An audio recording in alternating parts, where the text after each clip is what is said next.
Hola, somos estudiantes de la Universidad Estatal de Milano. Actualmente cursamos el quinto semestre de Psicología. Hoy vamos a hablar sobre el estudio de los procesos psicológicos. Para comenzar, el descubrimiento de la estructura de la personalidad humana es desde luego el primer paso de la investigación de los procesos psicológicos, que va enfocado a las diferencias individuales. Al ya conocer la estructura de los rasgos de la personalidad humana, nos falta responder las siguientes preguntas. ¿Cuáles son y cómo están estructurados estos rasgos? Para lo siguiente, continuar la actividad.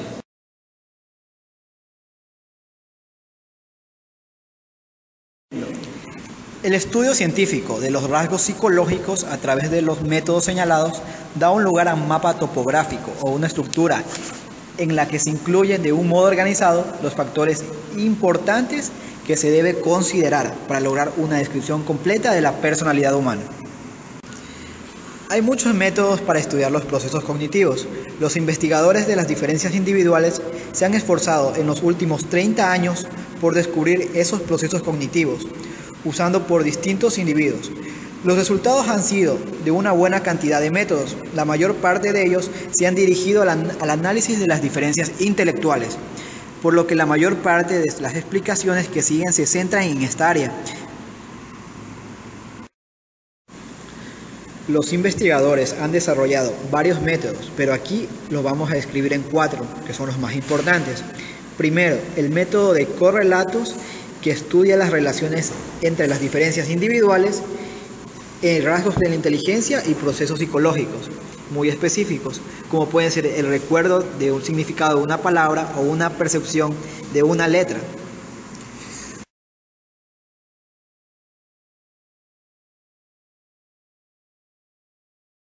Poner unos principios básicos sobre los métodos del trabajo y técnicas disponibles para estudiar los rasgos, describiendo posteriormente los métodos de covariación, ya sea el análisis factorial, escalamiento y agrupamiento, en los métodos predictivos, la regresión y los análisis discriminantes.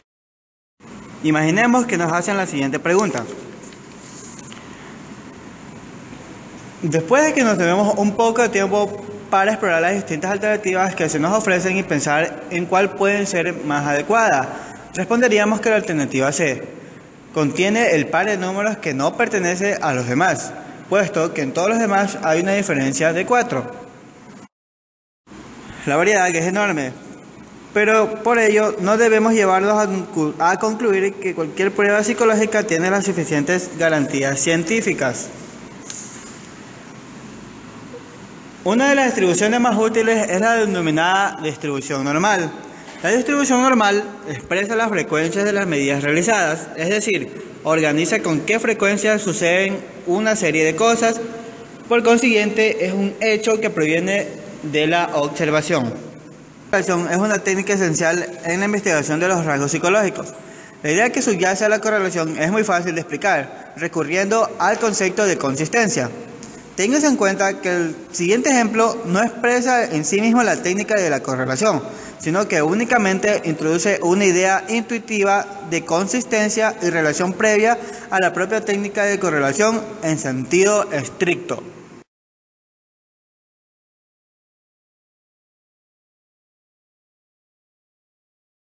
Siguiendo con el compañero, tenemos lo que es el método de covariación.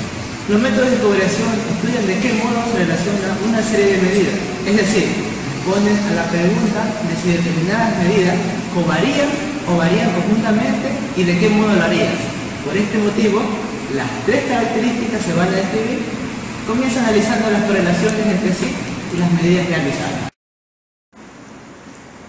Así, por ejemplo, las personas más altas suelen ser también las de mayor peso, mientras que las personas con más dinero suelen ser las que conducen coches caros. Y las personas a las que se les cae el pelo suelen ser las que consumen más productos de cosmética destinados a potenciar el fortalecimiento del cabello. El análisis factorial es la técnica más conocida, mientras que las técnicas de escalamiento y de agrupación son menos populares, aunque no por ello menos importantes. El análisis factorial. Aquí conviene recordar la famosa frase de que El análisis factorial es un buen criado, pero un mal amo. Dada la enorme potencia de esta técnica para resumir una serie de medidas en un número más reducido de dimensiones, los investigadores suelen recurrir muy a menudo a ella para dilucidar cuál es la estructura que subyace a las medidas realizadas. Pero de modo muy frecuente, esta técnica se usa incorrectamente. El análisis factorial debe emplearse dentro de un programa de investigación y por consiguiente como una herramienta más. Un buen uso de la técnica del análisis factorial exige dos cosas. Primero, la selección de la muestra de personas sobre la que se va a realizar las medidas y segundo, la selección de las medidas en sí mismas. Hay varias razones que justifican el uso del análisis factorial en la investigación psicológica. Entre otras, se encuentran las siguientes. Primero, las evidentes diferencias individuales. Segundo, la desigualdad presente en las poblaciones normales y así como en las personas con retraso mental y en los muy talentosos y en las poblaciones patológicas. Tercero, las diferentes pautas de desarrollo y deterioro durante el ciclo vital. Cuarto, los pronósticos poco precisos que a menudo se hacen con las pruebas de coeficiente intelectual. Y quinto, los síntomas de diferenciación que se encuentran vinculados a las lesiones y traumatismos cerebrales. ¿Cuál es la lógica de un análisis factorial psicológicamente relevante? Para ver esto, vamos a ver lo que es la inteligencia siguiendo al profesor Mariano Yela. El profesor Mariano Yela nos dice que las personas difieren entre sí cuando resuelven una tarea que suponemos reclama el uso de la inteligencia, es decir, una tarea intelectual exigente. Segundo, cuando se resuelven dos tareas. Tercero, el grado de la colaboración entre los resultados de las personas en las dos tareas suele expresarse mediante el coeficiente de correlación. Cuarto, el coseno de un ángulo también varía de -1 a +1 pasando por el 0. Cuando ejecutamos el cálculo de un análisis factorial, el ordenador nos ofrece muchas posibilidades, así por estudiar las dimensiones o factores comunes de todas las dimensiones realizadas. El ordenador nos preguntará si deseamos que nos incluya los errores de medida en la estimación de estas dimensiones o no. En segundo lugar, nos pedirá que elijamos el modo de mejorar el cálculo de las dimensiones comunes. Los métodos de mejora se denominan técnicamente rotación. Existen dos métodos de mejora para los cálculos. El primero, por un lado, métodos que trabajan con el supuesto de que las dimensiones sean independientes o no sean relacionen entre sí.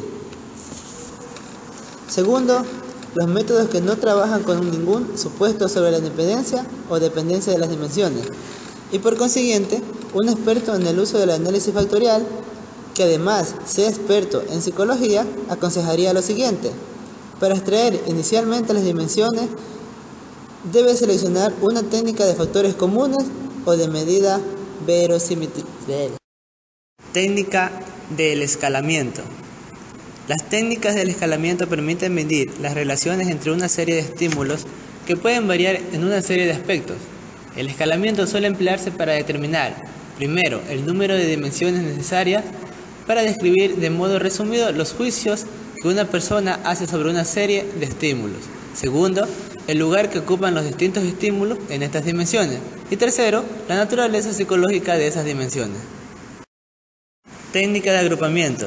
El principal objetivo de la técnica de agrupamiento consiste en identificar grupos de personas, dependiendo de si realizan un modo similar o no una serie de pruebas psicológicas.